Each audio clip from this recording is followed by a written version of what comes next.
Bonjour à tous, bienvenue sur le Clonecast, je suis 0x Monsieur, novice dans le Web3 et détenteur du Clonix 17184. Ce podcast a pour but d'échanger avec des acteurs de cet écosystème, bien évidemment d'autres Clonix du studio Artefact, mais pas que. Cette émission n'est en aucun cas un conseil en investissement, faites toujours vos propres recherches dans cet environnement volatile. On se retrouve de l'autre côté pour ce nouvel épisode. Et bienvenue dans ce nouvel épisode du Clonecast. Je suis 0x Monsieur et aujourd'hui je suis en présence de 0x Geoff. Comment ça va? Salut, ça va très bien et toi? Très bien, c'est magnifique. Donc pour ceux qui écouteront et verront le podcast sur YouTube, là on est chez toi, donc dans un exopod, c'est ça? Exactement. Et on voit bien le logo Artefact derrière, c'est magnifique. On n'arrête pas le progrès. Bon, trêve de plaisanterie, du coup, je tenais à t'avoir dans le podcast parce que tu es un détenteur comme moi de Clonix. D'ailleurs, tu n'en as pas qu'un, tu en as plusieurs, mais on y viendra après. Et est-ce que tu peux te présenter pour ceux qui ne te connaîtraient pas, ton parcours et comment tu es arrivé dans le Web3? Bah oui, écoute, déjà, merci de m'avoir invité dans ce podcast, surtout qu'on a trouvé cette petite utilité avec le pod qui va être très sympa, je pense, pour le record.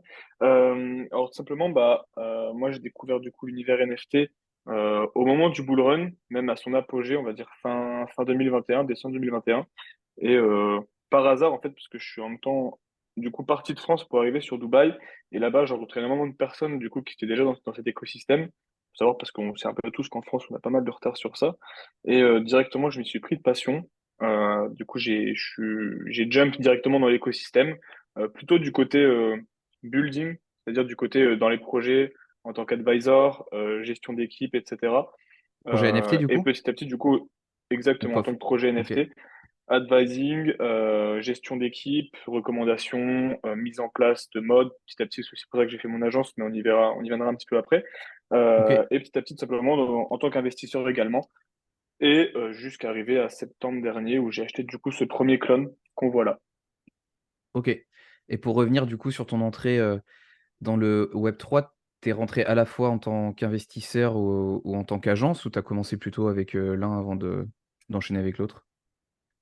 J'ai commencé en observation, parce que du coup, Ouais, l'avantage, c'est qu'ici, on a pas mal, j'ai fait un réseau très rapidement, donc, sur Dubaï du coup. j'ai observation exactement sur Dubaï, donc Ok, du coup, j'ai beaucoup d'observation dans le sens où on prend très vite la température, on comprend vite fait ce qui se passe et les choses vont très vite. Et petit à petit, du coup, en tant qu'investisseur, d'ailleurs, pour ceux qui connaissent, la première NFT dans laquelle j'ai investi, c'était Rug Radio, et après Cyberkong VX. Et en fait, petit à petit, en fait, tu deviens addict, tout simplement. Donc dès que tu fais un peu d'argent, directement, tu investis dans les NFT. Et à un moment, je voulais un clone X, mais le clone en janvier il était beaucoup trop cher. Et du coup, forcément, avec ce bear market, à la fin, il y a des opportunités qui se créent. Et en septembre, je me suis dit que c'était le bon moment de prendre celui-ci à ce prix et avec cette rareté. ouais, et sur les deux collections là, que tu as évoquées, c'est vrai que Regard Radio, pardon, ça fonctionne encore aujourd'hui. C'est quoi le but initial du projet? Alors, très bonne question. Pour aller jusqu'au bout, je ne sais pas exactement parce que je suis pas renseigné à 300%. Mais en tout cas, le fondateur Farok, c'est quelqu'un de très smart. En tout cas, il a créé Regradio avant que tout le monde ait des réelles utilités dans leur projet. Et au final, le but premier est un média Web3, d'être le premier média Web3 le plus influent. Il l'a Hmm. tenu de A à Z. Et en fait, on dirait que toutes les utilités qu'il a mis en place depuis le début, les personnes de maintenant s'en inspirent pour créer leur projet. Donc, pour moi, c'est quelqu'un qui est très en avance sur tout le monde, très smart. Et j'investis dans Regradio, pas uniquement pour Regradio, mais surtout par rapport à Farok et à la team et à l'équipe qu'il a créée, c'est quelque chose de fou. Et quand on regarde un petit peu tout ce qu'il y a déjà, les analyses de détenteurs de ces NFT-là, il y a 20 000 pièces, le floor en ce moment il est vers 0,2, et surtout que c'est que des whales qui détiennent ça. Quand tu regardes, c'est tous les Bored Ape, tous les CryptoPunks, c'est un projet très Hmm. niché. Alors très peu de personnes connaissent parce que c'est pas un projet PFP, mais une fois que tu t'intéresses à l'écosystème, c'est très smart et leur Discord aussi. Ouais, et pour ceux qui ne sauraient pas, du coup, les whales, c'est les gros acteurs, ceux qui ont beaucoup de moyens et qui peuvent faire varier les prix des collections dans la NFT, mais même les prix des flores enfin la valeur des cryptos aussi également. Mais ouais, Regradio, en fait, je me suis intéressé aussi à NFT comme toi à la fin de l'année 2021, donc au pic de la hype. Et c'est vrai que c'est un projet, je crois, qui est sorti un peu à ce moment-là, hein, dès fin 2021 ou début 2022, je sais plus exactement. C'est ça, ouais, Et exactement, fin 2020. Ouais, quelque chose comme ça. ok, ça marche. Et après, tu évoquais aussi Cyber Kongs, c'est ça? Qui est une grosse collection OG, hein, si je dis pas de bêtises. C'est ça, exactement. Cyberkong, VX et bon, du coup, la version 2, on va dire, de Cyberkong. Eux, je les avais pris parce que du coup, il y avait une métaverse qui était faite avec sur Polygon. Donc, c'était aussi pour un peu comprendre comment est-ce on faisait le bridge, comment est-ce qu'on pouvait jouer en métaverse avec ça et gagner de l'argent avec. Mais bon, ça m'a très vite saoulé, quoi. Enfin, tu vois, ça m'a très vite enfin, démotivé parce que j'avais pas le temps. Donc j'ai hold pendant un bon moment et j'ai revendu en bear market et je m'en suis séparé. Je me dis, allez, au revoir. Au revoir Ok. Cyberpunk. Mais c'était un des premiers achats et j'ai jamais fait un euro de bénéfice avec celui-là. Je l'ai acheté à un moment A, un moment T et j'ai toujours été en perte. Ok, ok, ça roule. Et du coup, entre cette période où tu es rentré plutôt du coup sur la partie investisseur, entre la période où tu t'es intéressé aux NFT, notamment avec ces deux collections et l'achat du clone, tu as fait quoi? Tu as plutôt fait des flips, tu acheté pour le long terme ou tu achetais pas particulièrement comme le marché était baissier? J'ai presque jamais fait de flip, en tout cas jamais fait de l'achat de vente, de trading de NFT, etc. Parce que j'ai beaucoup plus d'un côté moyen long terme et pas de paper end etc. Puis je suis entré dans l'écosystème NFT parce que j'aime bien l'utilité, j'aime bien le concept, pas forcément uniquement pour trade et imprimer des dollars. Non, surtout que par rapport à l'argent, c'est les agences que j'ai pu faire, les projets sur lesquels j'ai pu intervenir. C'est avec cet argent-là qu'après, du coup, j'ai réinvesti dans cet écosystème et puis petit à petit, du coup, consolider le bag, tout simplement. Ok. Et ça t'a amené du coup à la collection phare d'artefacts, les Clonix. Pourquoi tu t'es orienté plutôt sur cette collection qu'une autre? Bah, pour plusieurs choses. Alors déjà, un, parce que j'ai un de mes amis qui, lui, l'a acheté en plein bull run et qui en est fou. Et pour lequel, du coup, forcément, je me suis toujours dit, écoute, un jour, je vais en avoir un aussi. Et j'étais obligé d'en avoir un par rapport à ça. Mais bon, c'est un peu plus long. Et bah, tout simplement, également, parce que c'est backé par Nike. Tout simplement, c'est backé par Nike. C'est une entité Web2 qui est beaucoup trop forte. Et même si à un moment, j'avais aussi les moyens pour aller sur du Mutant ou du Azuki, bah, je préfère prendre des appuis beaucoup plus euh, solide pour moi au long terme de qu'est Nike, plutôt que enfin, une entreprise comme Azuki qui, eux, le founder a quand même fait deux à trois rugs avant, donc la stabilité du projet pour moi n'est pas encore prouvée. Doodles, je trouve que l'équipe est pas non plus assez smart, ou en tout cas n'a pas assez d'expérience Web3, je trouve, en tout cas de ce que j'ai pu comparer à Nike. Et pour moi, Bored Ape, pour moi de base, ça n'avait aucun avenir et ils se sont structurés en marche. Il y a un des founders en plus qui a stoppé, il me semble, il y a quelques mois. Et bah, ils ont encore tout à prouver, même si c'est aujourd'hui une des plus grosses collections et qu'ils ont raisé énormément de fonds. Pour moi, ils ont pas encore, c'est encore personne vis-à-vis de l'adoption de masse qu'on peut avoir pour le prochain bull run. Donc, pour moi, Nike a ses plus grandes chances en termes déjà de stratégie marketing et surtout de notoriété dans le monde entier si on sort un petit peu de l'écosystème NFT. Ouais, bah, c'est vrai que j'ai vu le débat aussi quand je me suis intéressé à la collection avant de détenir mon clone, où certains ne voyaient pas forcément d'un bon œil le rachat du studio Artefact par Nike.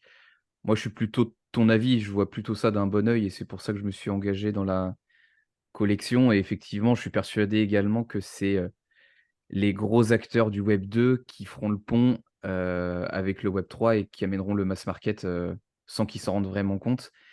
Et en plus, depuis, il y a notamment la plateforme Dotsush qui a vu le jour cette année, qui fait quasiment le lien en fait entre Nike et Artefact indirectement, ou qui intègre du moins un peu la masse dans le Web 3 sans qu'ils s'en rendent vraiment compte. On a pu acheter, alors je sais pas si t'en as pris, mais des NFT du coup, c'était 2 boîtes d'Air Force, si je dis pas de bêtises, qui coûtaient une vingtaine de C'est dollars, ça. je Alors, crois. ouais, j'étais pas du tout dedans, moi, à ce moment-là, donc malheureusement, je suis pas du tout allé choper mes boîtes ou quoi, mais ouais, je crois que je le dote sous quelque chose comme ça, je l'ai. Ouais, En tout et cas, avec ils le même ont, moment, quelque chose comme ça. oui, ouais, puis ils en ont vendu des plusieurs dizaines de milliers, enfin ça a été une franche réussite. Mais ouais, c'est vrai que je te rejoins sur cet aspect-là, j'aimerais bien avoir quelqu'un peut-être sur un autre podcast qui serait pas forcément d'accord, mais le fait d'avoir Nike derrière, d'un point de vue marketing, notamment, ils avaient donné la collab avec le modèle Air Force à LeBron James. Il y avait des photos qui avaient été diffusées. Donc, c'est ce genre de choses qui peut permettre aussi de susciter l'intérêt de Bah, personnes du Web 2 envers la c'est ça, puis collection. en fait, Nike, c'est ça, ils ont en fait le monopole sur tout, mais que ce soit des célébrités, des stars, des sportifs, des chanteurs, en fait, ils ont vraiment, si on prend la notoriété sur le monde d'aujourd'hui, bah, ils ont des partenariats avec tout le monde partout, tu vois. Quand tu as parlé de LeBron James, ils ont également fait Billie Eilish, si je dis pas de bêtises, ils ont également fait un footballeur, je sais plus lequel, mais voilà, ils peuvent toucher à n'importe quel niveau du sport, à n'importe quel niveau de la musique, à n'importe quel niveau de l'influence, ils ont un impact. Et donc pour moi, l'adoption de masse, c'est le prochain bull run qui aura inévitablement enfin, pour moi. Nike va forcément jouer de ça et ça va être très facile de montrer les utilités qu'on développe là en beer au grand public et le faire adopter beaucoup plus facilement. Qu'un Bored Ape où tu arrives, c'est des singes, ils ont plus ou moins une bonne notoriété. Et même si, pour moi, la métaverse, on a eu d'ailleurs une release ce matin de Otherside. Euh, pour moi, je trouve ça plus difficile à faire adopter que pour moi ce qui se prépare vis-à-vis de Nike. Ouais, puis on a beaucoup parlé de Sandbox ou des Decentraland, mais je crois qu'aujourd'hui, il y a très très peu d'utilisateurs. Enfin, il n'y a pas grand-chose à faire dessus. J'ai personnellement jamais été dessus, mais Ouais, moi ça, non plus. on en a Ils ont fait beaucoup leur, parlé, mais je crois qu'il y a personne qui va dessus, quoi. ça, bah pour moi, l'avantage de Sandbox plus tard, c'est que ça va être comme si tu prenais la map mondiale, c'est tout ce qui va être shop. Par exemple, j'étais aussi intervenu sur un projet à un moment qui avait fait justement un partenariat Sandbox et qu'ils avaient réservé du coup un shop dans un building de Sandbox. Donc ça peut être intéressant plus tard pour les échanges, en tout cas pour des marketplaces, on va dire, pour Mm. des petites entreprises. Ça peut être intéressant. Ce sera pas le même schéma qu'un Bored Ape ou qu'on a un artefact, mais pour moi, Sandbox a plus d'avantages que Decentraland, mais peut être bien aussi pour l'adoption de masse. Alors un peu plus compliqué, mais c'est encore une fois un autre sujet, mais Sandbox, ouais, je suis jamais allé, mais je sais que ça a pas mal d'utilité en tout cas et que ça peut, en bull run, être une bonne solution pour les entreprises. Ouais, parce qu'il y avait des gros acteurs du Web 2 qui avaient investi dans des lands quand c'était Oh oui, au ouais, max de la hype, dirons-nous. Et pour c'est ça, revenir c'était du des coup prix. sur la collection Clonix, quand tu du coup as acheté le premier, tu t'es basé sur quoi? Sur le floor price, sur des traits spécifiques? Comment tu as fait ton choix? Euh, alors moi, j'ai pas forcément fait le meilleur des choix. Je me suis basé sur la rareté. La rareté, bah, après, qu'un but précis, c'est que ce clone-là, a déjà, c'est plus ou moins mon identité sur le Web3. Mais plus tard, en cas de revente, sur du coup du long terme, bah, c'est le côté spéculatif. Et forcément, sur le côté spéculatif, moi, de base, j'avais du coup privilégié la rareté. Je crois que c'est un rang en dessous de 1300 sur 20 000, donc on a quand même une belle rareté. Puis il est plus ou moins clean, tu vois, c'est-à-dire qu'il peut plaire à pas mal de personnes. Donc je me suis basé sur ça en fait, sur le fait que potentiellement beaucoup de personnes pourraient avoir envie de l'acheter, mais également que le fait de sa rareté, il n'y aura pas forcément de difficulté à le vendre. Alors en bear market Sachant c'est que faux, mais quand juste tu pardon, regardes... je te coupe, mais Ouais, la rareté du coup la collection, du coup Clonix, il y a 20 000 items et chaque item du coup a son ID en fait, a son numéro, mais la rareté ne correspond pas forcément à l'ID. C'est bien ça, hein? c'est ça, exactement. Et tu vois là, si je regarde, j'ai pris un top 6,5%.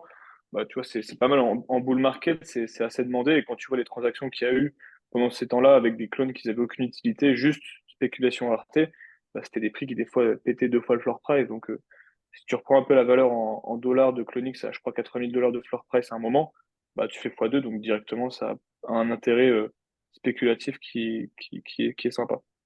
Oui, parce que pour ceux qui auraient rejoint le marché il y a peu de temps, c'est vrai qu'aujourd'hui quand on parle des collections, ou des NFT d'une collection, on regarde souvent le floor price. Mais c'est vrai, ce qui a plus d'impact, parce que c'est exponentiel lors du bull run, c'est qu'on va plus regarder, la rareté. Donc par exemple, bah, sur les clones, moi ce un des traits que j'aime bien, c'est les lunettes de soleil, Bitcoin. Bah, ça peut être un trait, si le trait est recherché, en fait, la valeur du clone va être beaucoup plus élevée que, le floor price. Ou ça peut être aussi, Ouais. le l'ADN. Donc nous, on a plutôt des humains, mais il y a aussi des robots, des aliens, des reptiles et cetera et cetera.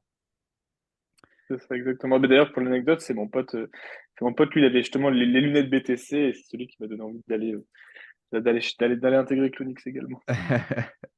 OK. Ok, ça marche. Donc, t'as acheté ton premier et ensuite, t'en as acquis d'autres, du coup, tu disais. Ouais, exactement. Bah, alors, un et demi, on va dire, justement, avec cet ami-là. Donc, je l'ai acheté en septembre, puis du coup, nous, on a continué à bosser, etc., en même temps. Et voyant le marché toujours baisser de plus en plus, on s'est dit qu'on allait re-in dedans.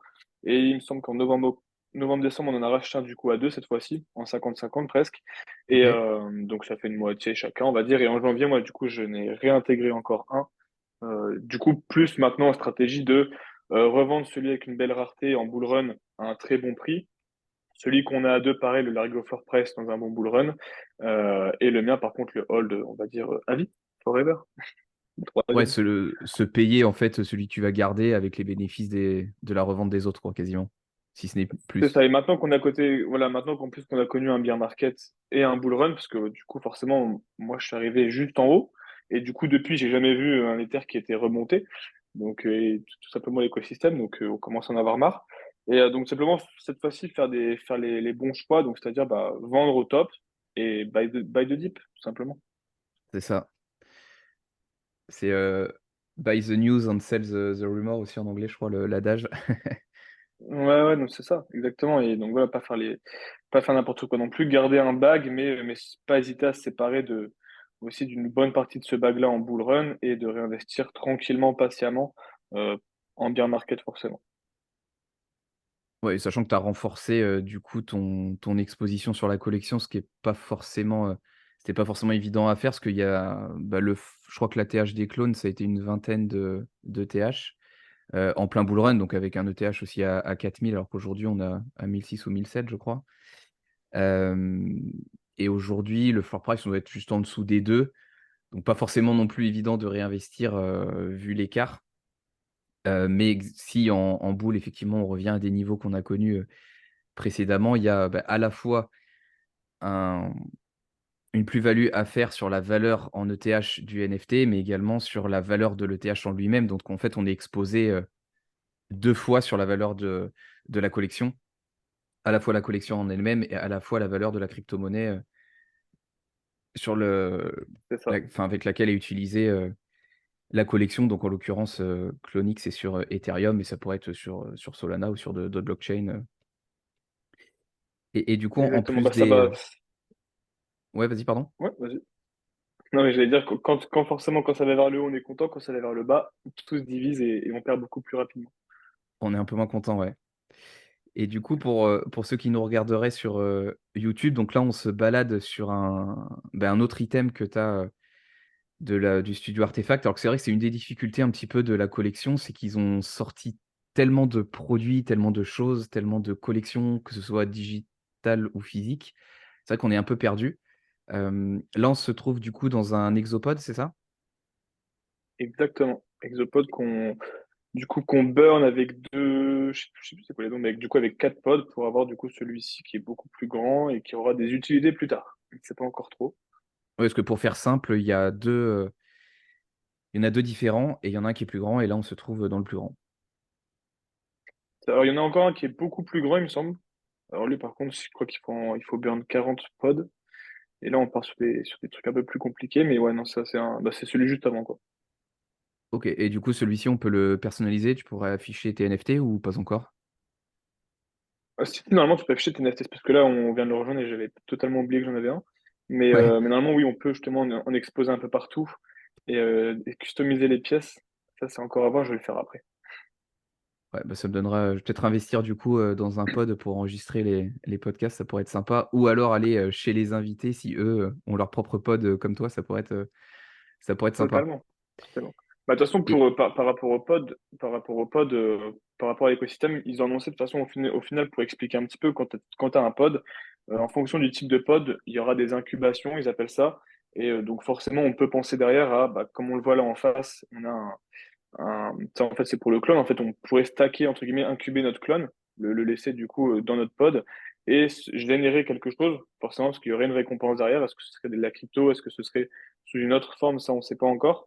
Mais voilà, en fonction du pod qu'on a, on peut incuber un œuf, un clones, plusieurs œufs et gagner potentiellement quelque chose. Donc, c'est ça aussi qui est sympa avec Artefact, c'est que même si on connaît pas du tout encore l'écosystème, il y a beaucoup d'indices qui laissent à penser que bah, tu vas avoir des rewards tous les jours, tout simplement, et du passive income qui peut être très intéressant, sachant que c'est Nike.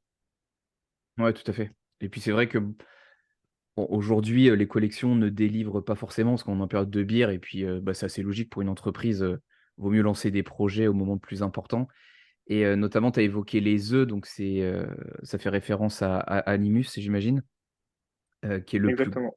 gros projet de l'année, et visiblement du coup ce serait un souvent on compare un peu peut-être à des Pokémon ou un animal de compagnie, qui, dont la livraison serait, c'est fin de l'été je crois, hein? Août ou septembre?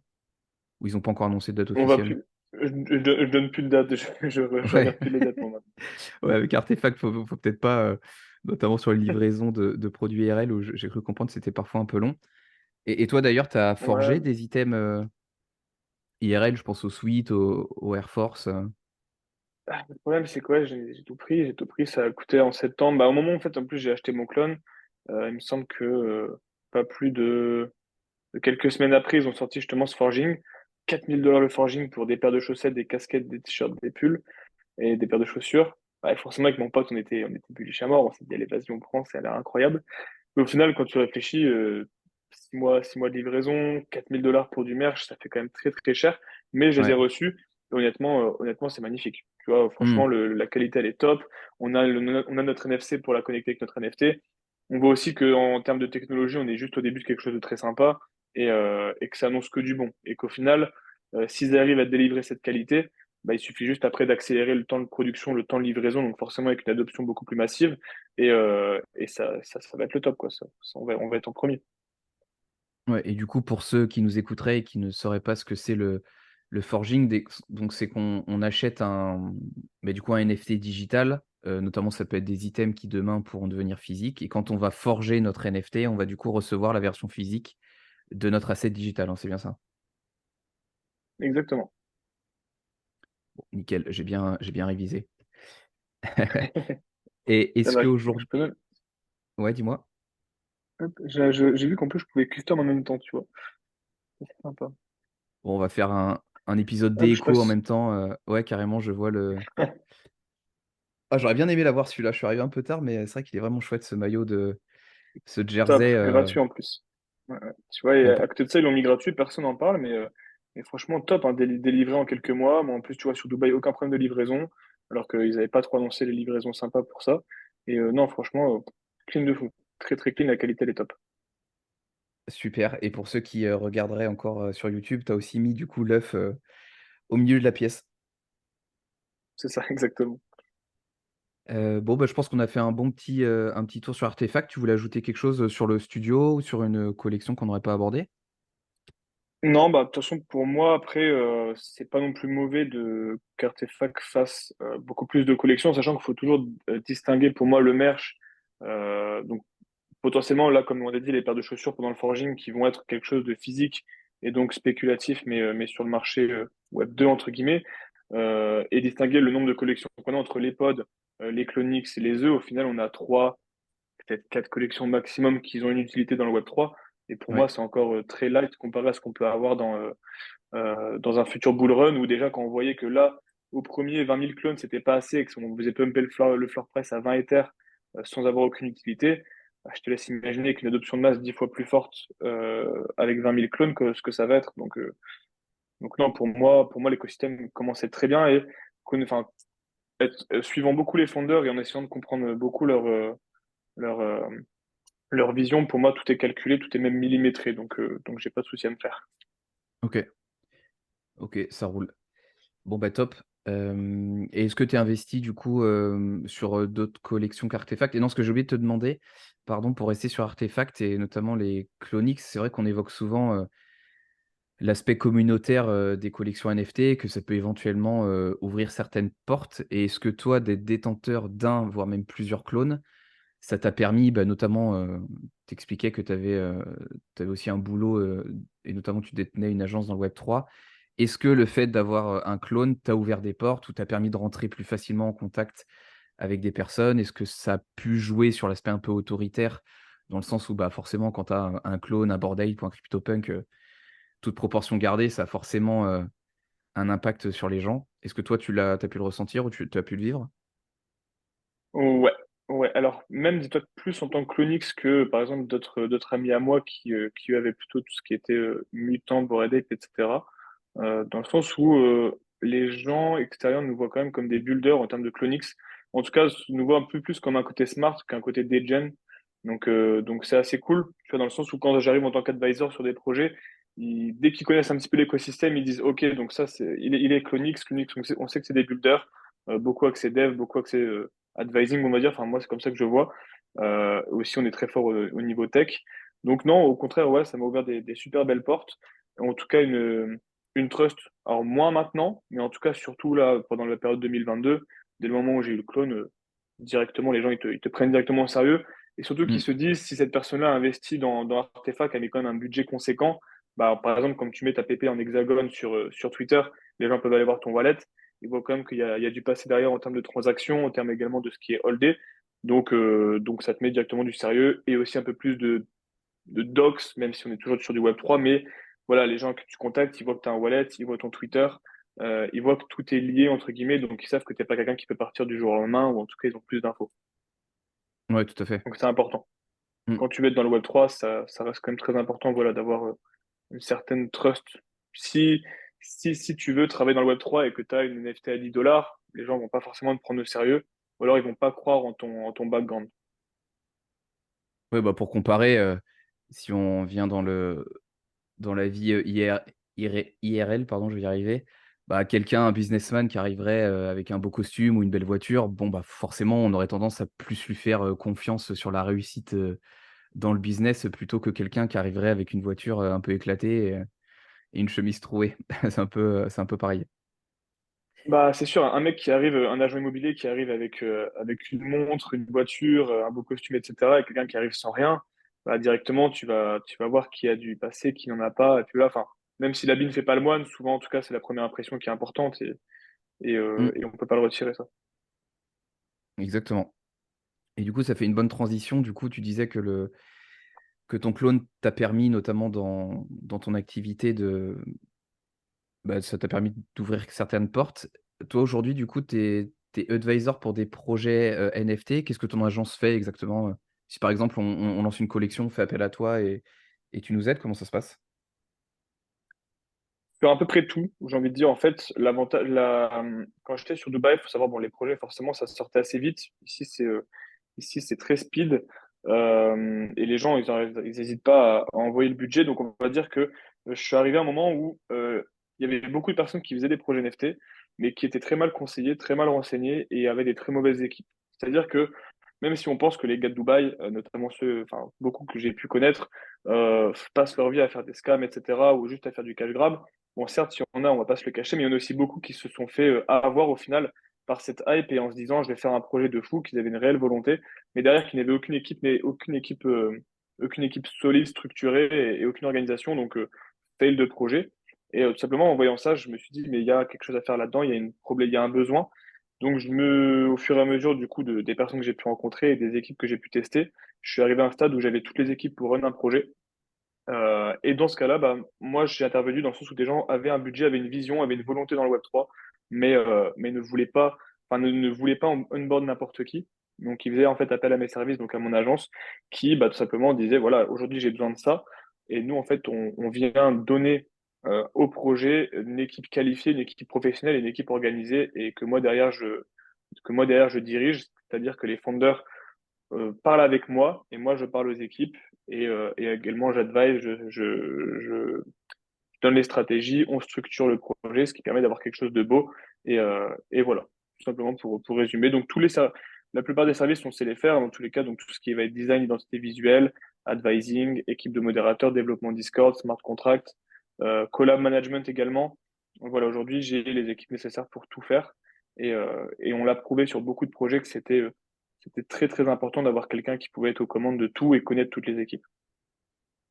OK. Et il y a des projets que tu veux citer ou pas spécialement? Sur lesquels tu as bossé, Pas forcément, pas forcément. Il y en a eu Ouais, beaucoup sur Solana, surtout pendant l'été, OK. le Solana Summer. Mais bon, tu connais, c'est Solana, donc forcément, bah, dès qu'il y a eu un peu de bear market, dès que ça commence à se casser la gueule, tout le monde se barre du bateau. Donc des projets avec un beau floor price et des belles choses, pas forcément à citer.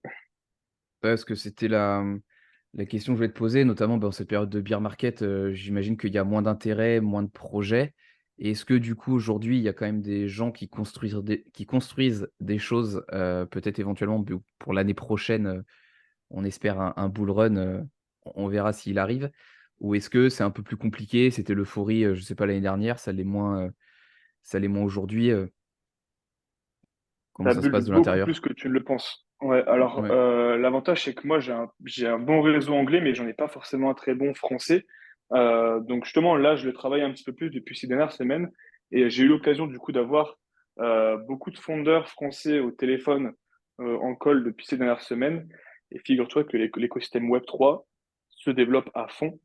On n'est pas forcément sur de la NFT pure, mais pour te résumer, peut-être les 15-20 projets que j'ai eu en call les dernières semaines, ils sont tous en développement de Web3 qu'ils implémentent au Web2 pour préparer l'adoption de masse. En fait, on vient intégrer les NFT et les cryptos dans un écosystème qui, si tu prends un iceberg et la partie émergée et la partie submergée, en haut, tu as ce côté Web2 pour l'adoption de masse, mais en dessous, bah, l'écosystème run grâce à la crypto et aux NFT.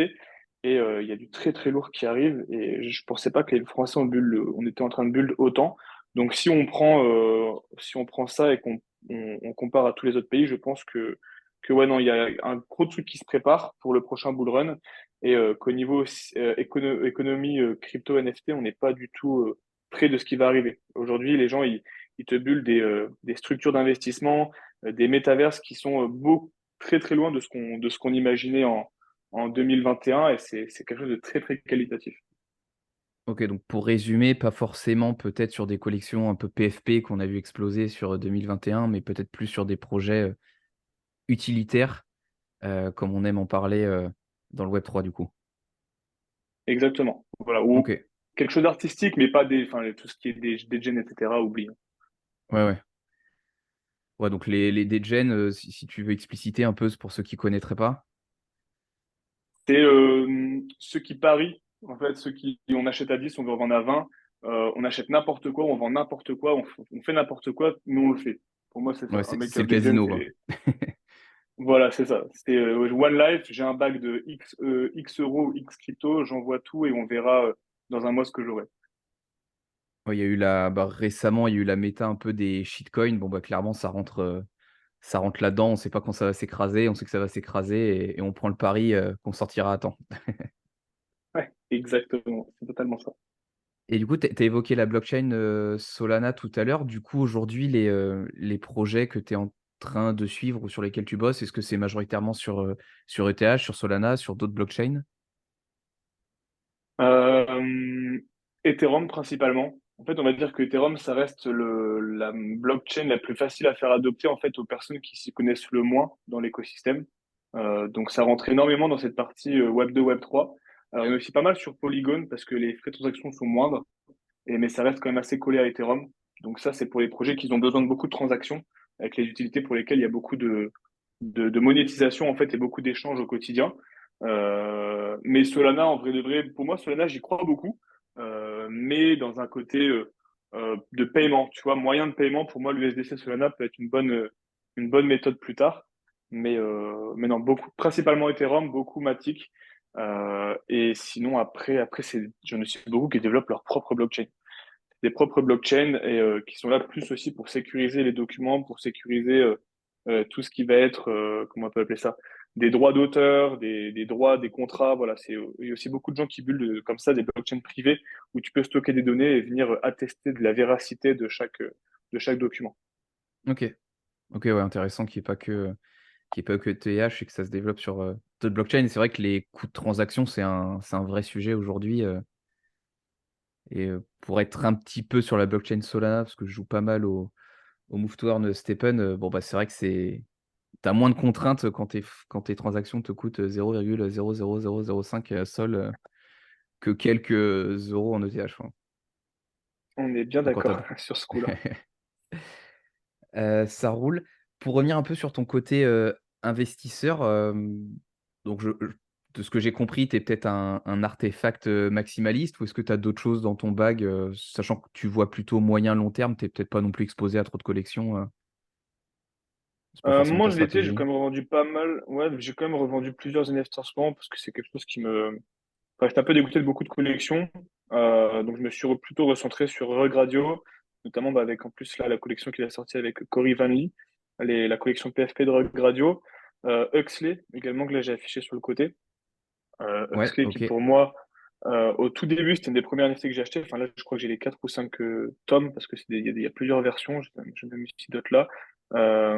Mais la première que j'ai achetée, c'était une des trois premières, je pense, que j'ai acheté avec Rug Radio et Huxley. Et tout simplement, ça va être plutôt quelque chose de film, saga, quelque chose d'assez sympa. Je sais plus où ça en est d'ailleurs depuis, mais c'est quelque chose que je crois dans le sens où la team elle est sympa, et puis surtout que tout ce qui est teaser, ça traîne, enfin il continue à développer, donc on va dire que je garde et quand il y a des nouveaux mines, je prends aussi, et puis ils sont toujours là, ça build en discrétion, donc j'y crois. Après, Ok. qu'est-ce que j'ai d'autre? J'ai bah, Rug Radio, forcément. Rug Ceux-là, Radio là, qu'on avec va le fond pas. rose, c'est quelle collection? Ça, ouais, ça, c'est Cory Van Lee, donc c'est la collection PFP de Rug Radio. Rug Radio, Et ok. si je te mets les. Ouais, c'est ça. Exactement. Et non, sinon, j'ai encore, je crois, deux. J'en ai un Scars 2, un standard, et j'en ai un autre qui est assez rare avec du coup la personne avec qui j'ai aussi un demi Clonix. Qu'est-ce que j'ai d'autre? Après, c'est tout. Je vais aussi un Adidas, le Alt. Tu vois, là, qui est le Alt by Adidas. La collection Adidas qui, au final, bon, je le vois pas forcément comme un grand ennemi, parce que beaucoup de gens le prennent pour un ennemi de Nike, mais pour moi, ça n'en est pas un. Pour moi, il est pas du tout dans le même truc. Ouais, Et après, je pense que c'est tout. Je pense que c'est c'est déjà déjà pas pas mal. mal. Après, qu'est-ce que j'ai d'autre? Non. Le Ouais, pod c'est dans ça. lequel Moi, de on toute façon, est. j'en ai exactement le pod, l'œuf. Ah oui, aussi, qui est un Keiju Kings. Je sais pas si tu vois, c'est quoi les petits dinosaures. Pour moi, communauté très building, très builder. Donc, j'aime bien aussi. Mais lui, je l'ai stacké depuis, donc j'ai totalement oublié de mon bag.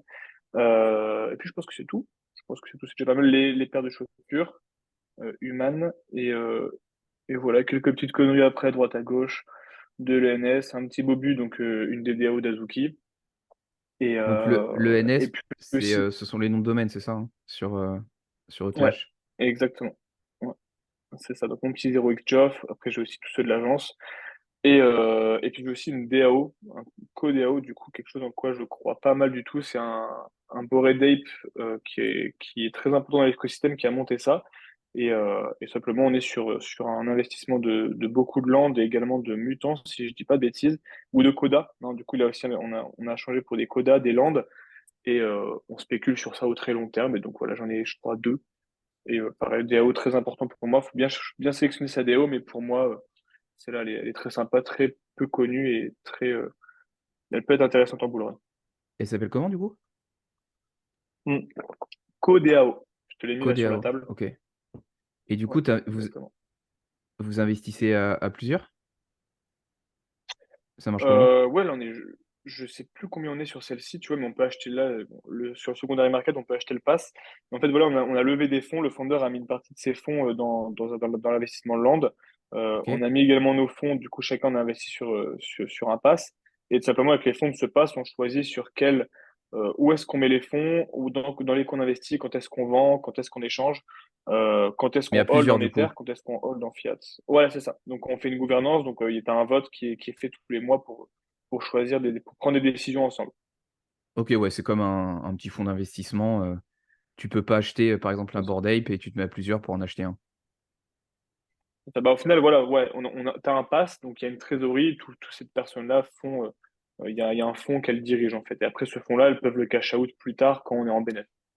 Ok, ok, ouais, intéressant. Moi, je suis un peu investi dans la DAO ApeCoin qui te permet de faire des actions et d'être récompensé en fait avec des apes. Bon, c'est un peu Ok, différent, mais j'ai découvert le système de DAO comme ça, il y a quelques semaines, quelques mois maintenant. ok, c'est top ça. Ouais, c'est pas mal. C'est pas mal. Bon, ça permet d'avoir un petit pied dans l'écosystème aussi Yuga Labs, bon, qui est quand même le plus gros du marché. Donc, je pense que c'est pas inintéressant d'être de près ou de loin investi à plus ou moins grande échelle. Du moins, c'est mes croyances dans cet écosystème. Totalement. Euh, On a évoqué le bull run, donc si bull run il y a, qui devrait démarrer l'année prochaine, si ça se passe comme ça s'est passé sur les cycles précédents. Toi, comment tu prépares ce bull run, sachant que tu as deux casquettes? Tu as ta casquette avec l'agence, donc plutôt d'advisor sur des projets d'autres personnes, puis tu as le côté aussi investisseur. Comment tu gères les deux? Tu anticipes le bull run avec les deux casquettes? Tu en privilégies plutôt une que l'autre? Très bonne question, très bonne question. Bah, alors du coup, moi, là, j'ai stabilisé mon bac, j'ai fait mes stratégies par rapport à l'investissement. Et donc là, tout simplement, j'attends d'accumuler plus, mais je vais également accumuler beaucoup plus en crypto là qu'en NFT. Sauf si à un moment j'arrive à grow assez vite pour pouvoir reprendre un clone avant que ça repasse au-dessus des 5K, etc. Parce qu'en vrai, j'en ai eu un, quoi. En termes de dollars, j'en ai à 18 500 le rare et celui un peu plus lambda à 7 700 si on parle en termes de dollars. Donc là, le fait qu'ils soient en dessous de 4 000, franchement, c'est cadeau, totalement cadeau pour les prix auxquels on les a vus et auxquels ils peuvent revenir en claquant des doigts. Donc l'objectif, c'est de toujours in dans l'écosystème Artefact. Et par rapport à l'agence, c'est comme je le vois, là, je vois un peu plus la trend maintenant de ce qui va se passer en 2023-2024. On va être axé beaucoup communautaire. Le réseau va primer sur beaucoup de choses. Donc également, je suis en train de, structurer l'agence pour le bull run, mais surtout également de faire un réseau important parce que en période de bull run, on manquait tous de bons réseaux et de réseaux fiables. Et si on arrive à avoir des réseaux très fiables à ce moment-là, on peut décupler les investissements, on peut décupler les opportunités de boulot, de job et du coup faire du business à plusieurs. Donc je suis en train également de monter ça. J'avais du coup à l'époque un Discord pour l'agence où j'avais du coup tous les influenceurs référencés, tous les collab managers, en gros tout ce qui était B2B. Et en fait, là, je suis en train de le refaire, pour de le redévelopper pour pouvoir faire du B2C également, proposer des opportunités pour ceux qui veulent faire du Web3 job ou du Web2 job, parce que du coup, j'ai aussi des agences en Web2, plutôt tout ce qui est website, web design, SEO, etc. Mais aussi bah, pour préparer un alpha sympa où bah, dès qu'il y a de la demande, moi, je sais que j'ai les équipes compétentes, j'ai des personnes qui sont prêtes également à bosser. Et si jamais, bah, justement, eux entendent des projets qui sont intéressés, bah, venir me les recommander, etc., quoi, et bosser dessus. Donc, ouais, pour le bull run, ça prépare l'agence, ça prépare surtout le côté communautaire, je dirais. OK.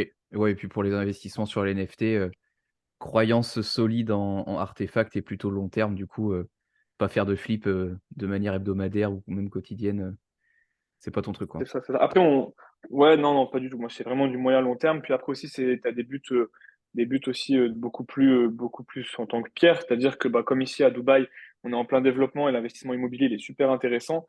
Bah, également, c'est pas forcément de tout mettre en Web3, c'est aussi d'acheter de l'immobilier ici, de la pierre, parce qu'ici, on gagne énormément d'argent avec ça. Et donc, c'est d'un côté aussi de pas tout mettre sur le Web3 parce que ça sert à rien de toujours te faire all-in. Mmh. Mais toujours continuer quand même d'accumuler un maximum parce qu'après le bull run, ça va réinvestir en immobilier. En fait, ça va être une chose aussi très importante du plan que j'ai, c'est faire de l'argent dans le Web3, cash out pour le bear market, en bull run, investir de la pierre pour au moins avoir une stabilité ou en tout cas quelque chose de sûr à 95%. Et ensuite, de là, avec les rentes et toujours l'agence et les bénéfices générés de in dans le Web3. Et voilà, le but, c'est de faire ça à chaque cycle, tout simplement. Parce qu'il y a aujourd'hui rien de plus fiable que de la pierre.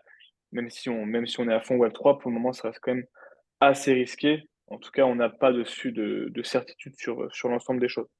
Ouais, très peu de recul, par rapport à l'immobilier effectivement et tu peux acheter un bien immobilier, avec des cryptomonnaies ou pas?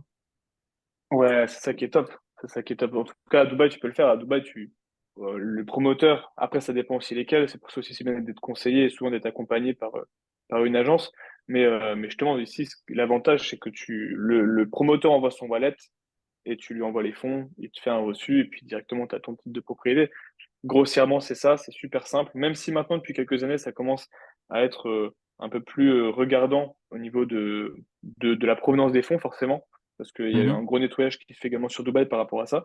Mais c'est encore possible. Peut-être que dans un futur proche ou moyen, ce sera moins possible, mais ça l'est encore. Et franchement, c'est top. OK. Bon bah, canon, ouais.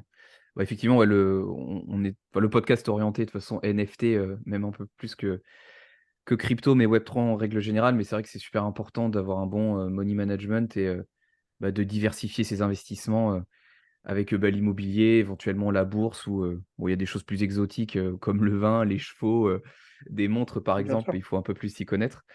Mais c'est vrai que ouais, faut bien diluer son portefeuille pour s'exposer de manière mesurée bien sûr.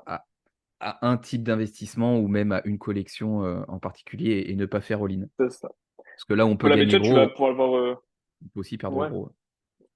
bien sûr, bien sûr. Bah, de toute façon, c'est ce qu'également tu vas avoir dans l'adoption de masse, parce que dans les projets avec qui j'échange depuis quelques semaines, ils prévoient déjà ça, en fait, de comment réinvestir l'argent que les gens vont gagner en bull run. Et bah, ça passe par exemple, là, j'étais avec quelqu'un en call qui il monte une marketplace de vin, en fait, du vin que tu achètes sous forme de NFT, donc tokenisé. Ce vin, eux, l'ont en réel, l'ont stocké dans le stock dans une cave. Et en fait, simplement, bah, tu vas dire, voilà, pendant plusieurs années, je vais garder ce vin-là parce que le vin, il faut qu'il soit bien conservé. Donc souvent, si toi, tu le stockes toi-même et que tu l'achètes toi-même, bah, tu vas devoir garder une certaine technique de conservation. Sinon, ton vin, il sera pas bon, il se revendra pas et il sera pas forcément legit. Donc, eux, en fait, ils viennent certifier justement ce vin, le stocker. Et toi, en fait, tu fais tes investissements directement en NFT, directement en token. Et ça permet après de pouvoir le revendre à quelqu'un d'autre qui va investir dans le vin plusieurs années après la même bouteille, mais au final, au lieu d'avoir les temps de livraison, bah, il n'y a plus de livraison. Pareil pour l'immobilier. Là, ils sont en train, il y a beaucoup de, surtout en France, ça monte je crois que c'est déjà possible à Dubaï. Ils montent, on va dire, des fonds d'investissement crypto où tu peux investir une part de la propriété immobilière. Donc, tu achètes, au lieu d'acheter un appartement de 100 000 euros, bah, tu peux investir 2 000 euros dedans et tu auras autant de pourcentage de rentabilité. Et Mmh. donc, en fait, c'est ça aussi qui est très intéressant, c'est que là, le Web3, après, ça va être très digitalisé et les manières d'investir vont être beaucoup plus faciles, beaucoup plus rapides et beaucoup plus diversifiable, si on peut dire ça comme ça, où tu seras pas obligé d'acheter un appartement entier à 200 000 euros, mais tu pourras mettre par exemple 30 000 euros dans un appartement et à côté de ça, acheter des bouteilles de vin, acheter même des montres justement tokenisées, acheter des voitures de collection tokenisées. Et derrière, on va avoir un écosystème qui sera beaucoup plus facile en termes de diversification parce qu'il n'y aura pas ce problème de logistique. Ouais, la première fois que j'avais entendu ça, c'était il y a 1 ou 2 ans, je sais plus si c'est Mac Tyson ou Michael Jordan, j'ai un doute, mais qui arrivait pas à vendre sa maison, et du coup, ils l'ont tokenisé pour que chacun puisse acheter une petite part, en fait. Parce que sinon, il arrivait pas à la Ouais, vendre. c'est fou, hein. C'est fou. Et il y en a aussi qui, je crois que c'est interdit en France ça par contre, qui font des systèmes de loterie où tu peux acheter, par exemple sur un bien immobilier, ce serait je sais pas, peut-être un ticket à 5, 10, 100 euros, et tu as un élu qui remporte le bien. Mais bon, là, c'est un peu différent, c'est Ce plus de serait l'investissement, incroyable. c'est un peu plus du C'est jeu, du mais du gambling. gambling, mais c'est ça. Mais je crois que tu as pas le droit Totalement. de faire ça en France. Oh, de toute façon, en France, tout est compliqué. C'est même là pour investir dans l'immobilier, j'ai parlé avec la personne, justement, j'ai changé, et il me disait, mais en fait, c'est un bordel, on doit émettre des obligations. Enfin, c'est très compliqué. C'est Ouais, il y a très beaucoup de choses, ouais, compliqué. qui sont malheureusement compliquées, ouais. Bon, on va arriver, tout doucement vers la fin de cet échange. Est-ce qu'il y a quelque chose que tu voudrais ajouter sur, ce que tu fais, ce que tu as vécu, une bonne ou une moins bonne expérience, pour conclure ce podcast? Bah, pour ceux qui sont nouveaux dans l'écosystème, c'est de toujours mettre les sentiments de côté, même si c'est difficile, et de se dire que en bull run, quand tu gagnes 4 000 $ en un jour, tu te dis que c'est rien. Par contre, quand tu gagnes 40 $ en bear market, tu te dis que c'est beaucoup. Donc, quand tu vois en fait cette inversion qu'il y a entre le bull et le bear market, c'est que pour tous les nouveaux entrants qui vont connaître le bull run, c'est vendez au top et acheter en bas. Et ceux qui sont déjà là ou qui sont déjà là comme nous, qui ont connu ce bull run, en tout cas cette période descendante, décroissante, faut pas reproduire la même chose qu'on a fait avant, tout simplement. Ouais, Tout et simplement. ouais, une des techniques, parce que c'est jamais évident d'acheter au plus bas et de vendre au plus haut, c'est de faire du DCA, à l'achat, mais aussi du DCA quand on vend. Donc c'est-à-dire, soit acheter la même somme à intervalles réguliers, ou vendre aussi une somme similaire ou un volume de crypto-monnaie similaire à intervalles réguliers pour, lisser son point de sortie ou son point d'entrée pour diminuer le risque. C'est ça. C'est ça. Bah, tu vois, moi, pour donner un exemple, à la sortie du ApeCoin, on était les premiers à être dessus. Parce qu'en plus, avec la time zone, du coup, on était très, très bien au moment où il a été listé sur MetaMask. Et on l'a acheté, je crois, à 7 dollars.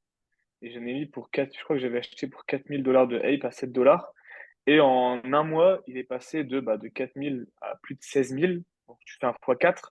Ouais. Mais toi, t'as les sentiments qui sont affondants. Donc, t'imagines quand même, t'as gagné en un mois, t'as gagné 9. Attends, que je ne dis pas de bêtises. 12 000? 12, 12 ouais. 000 euros? 12, ouais. C'est ça, t'as gagné 12 000 euros en un mois. Même, allez, on va dire en 35 jours. Vraiment. Et là, tu te dis, mais ça va péter. Et je vais prendre 300 000 euros. Du coup, tu restes, tu gardes, tu vois, tu hold, tu dis, vas-y, c'est une dinguerie. Puis d'un coup, il y a un petit dip, tu vois, tu dis, bon, allez, vas-y, tranquille, ça drop un peu, ça va remonter, etc. C'est un mec qui a vendu. Et au final, non, ça continue à descendre, ça continue à descendre. Puis au final, tu vends, tu as acheté 4 000, tu le vends à 6 000. Bon, qui est quand même une belle plus-value, mais quand tu fais des fois 4, voilà, faut savoir à un moment se dire stop. Parce qu'il est passé de 7, je crois qu'il était monté jusqu'à 25 dollars le hype. Ouais. Enfin, au prochain bull run, quand je fais des multiplicateurs comme ça aussi facilement, je vends direct, tu vois. Et j'arrête de FOMO comme ça et de garder mes bagues n'importe comment. C'est la plus grosse erreur que j'ai faite et la chose qu'on peut retenir. Parce qu'aujourd'hui, à 12 000 dollars, j'aurais pu acheter 4 clones, tu vois. Si j'avais retiré cette crypto à ce moment-là et que j'avais réinvesti maintenant, mais j'aurais pu avoir 5 clones X, tu vois. Chose qui à l'époque était impossible. Ouais, avec des si, on pourrait changer pas mal de choses, mais c'est vrai que c'est important, C'est même ça. tous ceux, moi je l'ai pas personnellement connu, mais le précédent bull run, bah, tous ceux qui l'ont vécu, c'est de savoir prendre ses profits à un moment donné. Vaut mieux prendre 50% de quelque chose que 100% de zéro. Donc ouais, c'est C'est ça. une bonne chose à retenir. Et avant de conclure, je voulais te poser une question, c'est de savoir qui tu verrais sur le podcast, que ce soit un clone ou pas d'ailleurs. C'est un clone, c'est bien aussi. Vrai de vrai, je ne sais pas du tout, parce que le problème, c'est que, comme j'ai dit tout à l'heure, c'est que je ne connais pas trop l'écosystème français, Web3 français. Je m'intéresse de plus en plus, mais je connais pas encore. La seule chose, c'est attention aussi à beaucoup de gens en ce moment sur Twitter, surtout les Français là, qui disent qu'ils sont Web3 trop forts. Tu vois, les mecs qui disent qu'ils ont fait plein de projets, qu'ils ont fait community builder. En gros, il y a plein de gens en ce moment de l'écosystème qui te font croire qu'ils ont des années d'expérience, alors qu'ils ont zéro. Et parce qu'en fait, quelques influenceurs, etc., quelques mecs qui vendent des formations, veulent te vendre des formations Web3 pour te faire croire qu'en étant chiller, tu vas gagner 5 000 euros par mois. Donc ça aussi, pour ceux qui démarrent dans le Web3, ne prêtez surtout pas attention à ça. Ne payez jamais de formation, ne payez jamais des mecs pour vous apprendre à faire chiller ou quoi que ce soit, parce que ça, c'est pas un métier qui s'apprend. Et c'est un métier qui est sous-payé. Il faut croire que tu vas gagner 5 000 euros par mois. Alors qu'en vrai, nous, je sais que les chillers, on les paye 2 dollars de l'heure, tu vois. En tout cas pour un projet NFT. Donc faut pas, voilà. Moi le dernier, en tout cas sur ce mot-là, je sais pas qui je pourrais voir comme podcast, mais surtout ne pas onboard des personnes qui vous font croire aux formations, qui vous font croire à des Web3 jobs, parce que c'est énormément de bullshit. Faut vous former vous-même, faut prendre de l'XP, faut être patient et faut surtout être méfiant de tous ces mecs-là qui vous demandent de l'argent pour être formé. En tout cas, c'est vraiment le truc que j'ai vu ces dernières semaines depuis que je m'intéresse au marché français. Et je vois tellement de mecs qui commencent dedans et qui te font croire des choses. Et en 2 messages, tu leur poses des questions, ils savent plus répondre. Tout le monde se fait décrédibiliser. Et ils perdent des semaines et des sommes astronomiques dans des formations qui servent à rien. Ok, ça marche. Bah écoute, Ouais. leçon retenue. Merci pour ce partage d'expérience. Et puis, bah, merci d'avoir du coup accepté l'invitation et on se retrouvera peut-être à plusieurs dans ton pod ou à Avec Dubaï, qui plaisir. Mais sait. oui, la prochaine fois, on fera carrément un live. On fera carrément un live de nous. Exactement. Bon, bah, merci beaucoup. Et puis, à la prochaine. Merci d'avoir écouté cet épisode et on se voit bientôt. Salut, Geoff. Top. À la prochaine. Merci beaucoup. Salut.